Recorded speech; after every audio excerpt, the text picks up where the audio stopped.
Hi, my name is Stephen, and welcome to SEM News. Tonight we'll be talking about the three most impacting events of the 1950s, technological, political, and social. And for our technological event, here's Savannah. Thanks, Stephen. Welcome. America, let me ask you, what was one of the top innovations that boosted sales in the 1950s? Yep, you guessed it, the credit card. Credit being already invented in the 20s, in the early 1950s, credit cards were assembled to make buying things easier in specific places. Excuse me. It allowed people to buy things they might not ordinarily be able to buy and afford. We're able to use them for gas, food and groceries, lodging on a trip, television, and many other things. We Americans found the cards convenient and easy to use. Just as installment plans of the 1920s encouraged consumers to purchase beyond their means, credit cards introduced in the 1950s encouraged similar spending. The Diners Club card was the next step in credit cards. According to a representative from Diners Club, the story began in 1949 when a man named Frank McNara had a business dinner in New York's major cabin grill. When the bill arrived, Frank realized he'd forgotten his wallet. He managed to find his way out of the pickle, but he decided there should be an alternative to cash. McNara and his partner, Ralph Snyder, returned to Major Cabin's Grill in February of 1950 and paid the bill with a small cardboard card. Coined the Diners Club card and used mainly for travel and entertainment purposes, it claims the title of the first card in widespread use. By 1951, there were 20,000 Dinner Club card holders. A decade later, the card was replaced with a plastic. Diners Club card purchases were made on credit, but it was technically a charge card, meaning the bill had to be paid in full at the end of each month.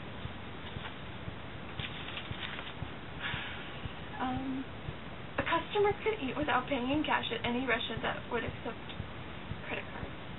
American Express issued their first credit card in 1958, and then soon after Bank of America card. The U.S. is becoming, in the words of John Kenneth Galbraith, the fluid society. Some say credit is good, and others say it's harmful. We're curious to hear what your opinions are, so give us a call or send us a letter. I think credit has widened our eyes, America's eyes, to millions of opportunities and challenges. Now on to Esmeralda for our political news. Thank you, Savannah, for the very helpful information. It was March 5th, 1953, when Joseph Stalin, at age 74, died in Moscow. Stalin was the leader of the Soviet Union. He became a dictator, an evil man, killing thousands of people in the country of Russia. Leader of the Soviet Union, during World War II, Stalin first became involved in politics in 1900, when he began to participate in labor strikes. From there, he joined a more militant group, the Bolsheviks, and began to study under Lenin. In the decade that he studied under Lenin, Stalin would be arrested 7 times due to his participation in revolutionary political activism. When Lenin was exiled in Switzerland, Stalin was nominated as head of the Bolshevik Party, moving up the party ladder. When Lenin died in 1924, Stalin took over the party and gained absolute control of the USSR. When World War II erupted, Stalin decided to ally with Hitler, and the two countries signed a non-aggression pact. Although the USSR had managed to grab a great amount of land from neighboring countries, the USSR found itself invaded by Germany in 1941. As such, the USSR began working with the Allies in order to defeat the German threat that was making its way through the Soviet Union. After the war had ended, Stalin broke his promise to hold free elections in the countries that the USSR had conquered, and made them into satellite states. Stalin was known as a dictator and led a regime of terror in his own country. Anyone who disagreed with him found themselves being risked or executed, and Stalin killed millions of his own civilians by engineering food shortages. On March 1953, Stalin retired to his room for the night. He did not leave the room the next day, and was left alone as a as per his old orders the previous day. What the guards didn't know, however, was that Stalin had likely had a stroke the evening before. 4 days later, Stalin would finally die. We think with Stalin's death, Americans will be safe from communism. And now to Michaela for our social news. Thank you, Esmeralda. Now, what was the must-do of the decade? It was what you did for social events, to go out and just have fun. You weren't the person to just stay home and watch your friends go out and have a good time. Yes, drive-in theaters. You will see on the screen now a picture of a drive-in theater.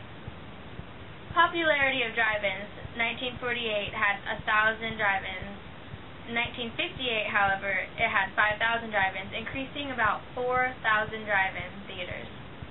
Some of the two largest drive-in theaters were in Detroit, Michigan.